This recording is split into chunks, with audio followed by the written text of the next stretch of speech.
आज हमने बात की है एजुकेशन के मुद्दों पर प्रिंसिपल शादाब अहमद उस्मानी जी से, जो rosary convent high School and Junior college चलाते हैं मुमरा शहर में। क्या कुछ कहा, पढ़ेगा इंडिया तो बढ़ेगा इंडिया पे।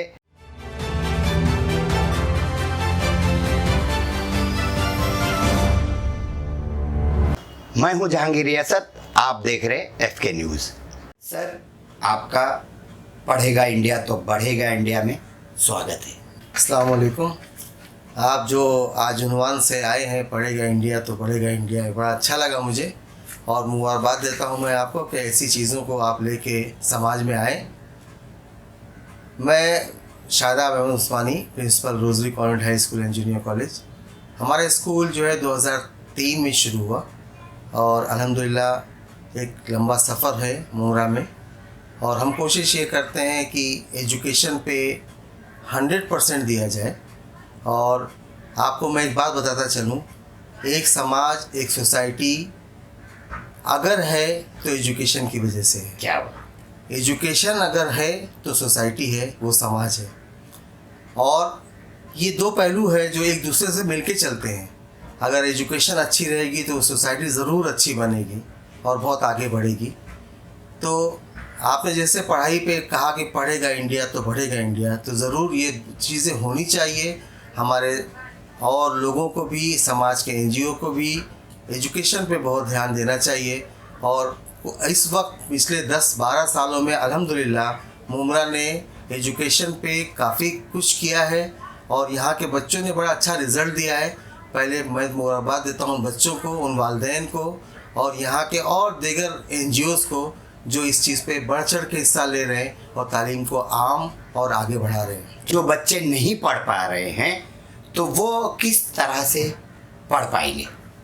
जी, एक ड्रॉप आउट का मसला जो है वो हमारी कम्युनिटी में बहुत ज़्यादा हुआ है। एजुकेशन कहीं ना कहीं लोग ये सोचते हैं कि बच्चे पढ़ के क्या कर पाएंगे, तो इस चीज़ को अपने जहन से निकाल देना है जी, क्योंकि आज जो है पढ़ाई आपको बहुत आगे तक ले जा रही है। दूसरी एक और भी वजह थी कि माशरे में कि कहीं पैसे की कमी है या घरों में माली हालात सही नहीं है। तो जैसे मैं बताता चलूँ, माइनॉरिटी स्कॉलरशिप जो गवर्नमेंट ऑफ इंडिया की तरफ से है, इसमें प्री मैट्रिक स्कॉलरशिप है, पोस्ट मैट्रिक स्कॉलरशिप है, मेरिट कम मीन्स स्कॉलरशिप है और गर्ल्स के लिए बेगम हजरत महल स्कॉलरशिप है। ये ऐसी स्कॉलरशिप है जो क्लास 1 से लेके आपके इंजीनियरिंग तक या प्रोफेशनल कोर्सेज तक के लिए स्कॉलरशिप माइनॉरिटी को मिल रही है। क्या?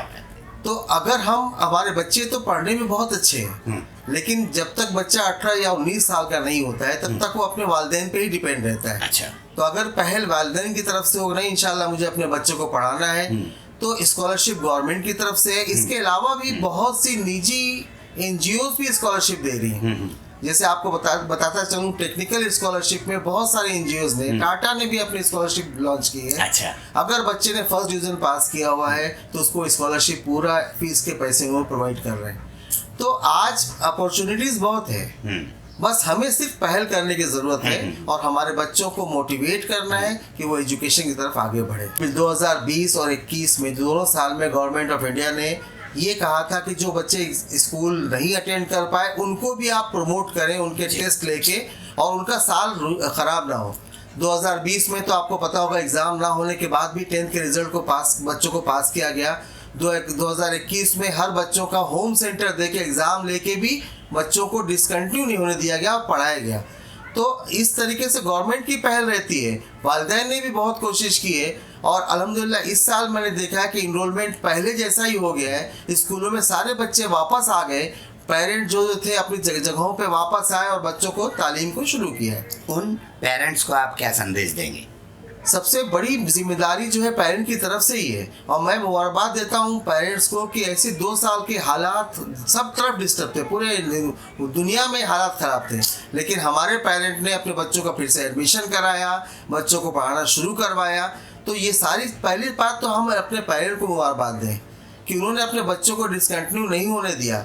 आपको पता होगा कि पहले थोड़ा सा गर्ल्स एजुकेशन की तरफ हमारा जो था वो परसेंटेज कम होता था स्कूल में। अच्छा। लेकिन आज अल्हम्दुलिल्लाह आप देखेंगे पिछले साल भी मुमरा से तकरीबन 6,500 बच्चों ने 10वीं का फॉर्म भरा महाराष्ट्र बोर्ड का, जिसमें 3700 बच्चियां थी। तो हमारे वहाँ ऐसा कुछ भी नहीं है, बच्चियां भी पढ़ रही हैं और बच्चे भी पढ़ रहे हैं। तो समाज खुद ब खुद आगे बढ़ेगा जब हमारा एजुकेशन अच्छा होगा। हर स्कूल जो है या कॉलेज है, अब एमएस जो है वो कॉलेज भी है, इस वक्त वहाँ पे ग्रेजुएशन की क्लासेस चल रही है। अल्हम्दुलिल्लाह मुमरा में कुछ चंद अदारे ऐसे हैं जहाँ पे ग्रेजुएशन की क्लासेस या कॉलेज के तौर पे, उसमें एक एमएस कॉलेज है। तो रिजल्ट तो हर तरफ से आ रहा है, हर तरफ से ये हो रहा है। अब उनकी फोटो या जो आप बात कर रहे हैं उसको हम एजुकेशन से थोड़ा सा हटा दें। जी। हमारा सिर्फ ये कहना है कि हम एजुकेशन को ही फोकस करें ये और 100% बच्चों से रिजल्ट दिलाएं। और इसमें सबसे बड़ा रोल जो मैंने बताया पेरेंट का है, और दूसरा जो अहम रोल है वो स्कूल का है। और स्कूल का मैनेजमेंट अगर चाहता है कि बच्चों में स्पोर्ट्स को भी डेवलप करे, उनकी एजुकेशन को भी डेवलप करे, तो जाहिर सी बात है टीम वर्क होगा और बच्चे आगे रिजल्ट देंगे। और अभी आपको मैं बता दूं कि आज जैसे पिछले 3 सालों में आप देख रहे होंगे नीट में जो एग्जाम होता है उसमें हमारे बच्चे बहुत अच्छा परफॉर्म कर रहे हैं। उसकी वजह ये है कि स्कूल लेवल से ही हमको उनका जहन बनाना पड़ता है, उनकी जहन साजी करनी पड़ती है कि बच्चा आपके जो है अगर मेडिकल की तरफ जाना है तो तुमको इस तरीके से पढ़ना है। और अल्हम्दुलिल्लाह इस साल भी काफी बच्चों ने नीट क्लियर किया है। तो इसमें कहीं ना कहीं हालांकि वो 12th के बाद एग्जाम है, लेकिन शुरुआत वो स्कूल से ही होती है। तो हमें अपने हर टीचर्स को और हर स्कूल के प्रिंसिपल को मुबारकबाद देनी चाहिए कि उन्होंने बच्चों को उस तरीके से जहन बनाया है। आज अल्हम्दुलिल्लाह नीट के अंदर भी या जेईई में भी मुमरा के बच्चे सिलेक्ट हो रहे हैं और अच्छे अच्छे कॉलेजेस से वो डॉक्टर और इंजीनियर बन रहे हैं। सबसे पहली बात तो ये टीचर का जो पेशा है उसमें गरीबी और अमीरी देखना ही नहीं है जी, बच्चों का जो है टैलेंट देखना है। अगर आपको टैलेंट समझ में आता है तो खैर बहुत सी चीजें, मैंने बताया ना कि स्कॉलरशिप आज बहुत सी एनजीओज भी दे रही है। सर कौन से बच्चे का आपको टैलेंट पसंद आया था? अब जैसे मेरे वहाँ एक बच्ची 2 साल पहले जो है नीट में सिलेक्ट हुई, इस वक्त बीडीएस कर रही है गवर्नमेंट कॉलेज से। उसका नाम है रूही नाइक। अल्हम्दुलिल्लाह उसने 10th में 92% हमारे स्कूल से लिया और विदाउट किसी कोचिंग या किसी और।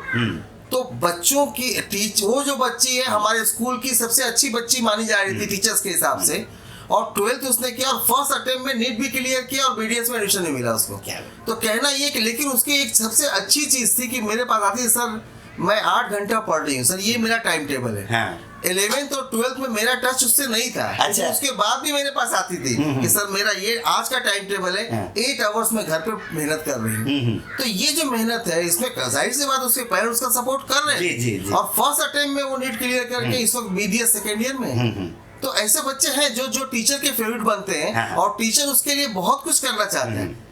कभी ऐसा भी होता है कि मैंने बताया ना कि 10th के बाद बच्चे 12th तक जाने के बाद भी टीचर से मिलते हैं, हालांकि उनके कॉलेज में नहीं है वो। हाँ, वो लेकिन फिर भी उनसे मेरे टीचर ये फेवरेट टीचर है। आज हमारे पास बच्चे जो है वो 2nd year 3rd year engineering में कालसेकर इंजीनियरिंग कॉलेज में 2 बच्चे मुमरा के पढ़ रहे हैं जो अभी भी मेरे पास आके मिल के जाते हैं। और हमारे टीचर चौहान सर से और तंजीम में से मिल के जाते हैं कि सर हम लोग इंजीनियरिंग 2nd ईयर में, लेकिन हमें स्कूल अभी भी बहुत याद आता है। हमारे पास प्राइमरी सेक्शन है, उसके बाद सेकेंडरी सेक्शन है, फिर जूनियर कॉलेज है। तो प्राइमरी सेक्शन में अराउंड 700 स्टूडेंट है, ऐसे सेकेंडरी सेक्शन में 350 स्टूडेंट है, और जूनियर कॉलेज में हमारे पास साइंस, आर्ट्स और कॉमर्स है। और इसके अंदर भी 11th और 12th 2 ही क्लास होती है जूनियर कॉलेज में। इसके अंदर तकरीबन 200 बच्चे, तो टोटल मिला के तकरीबन 1100-1150 की स्ट्रेंथ हमारे पास है अल्हम्दुलिल्लाह। और उसके ऊपर हम इस वक्त चल रहे हैं। इसके अलावा भी रोजरी के पास YCMU का स्टडी सेंटर है, यशवंतराव महाराष्ट्र विद्यापीठ जो है, नासिक की यूनिवर्सिटी है गवर्नमेंट ऑफ महाराष्ट्र की, उसका सेंटर मुमरा में रोजरी के पास है।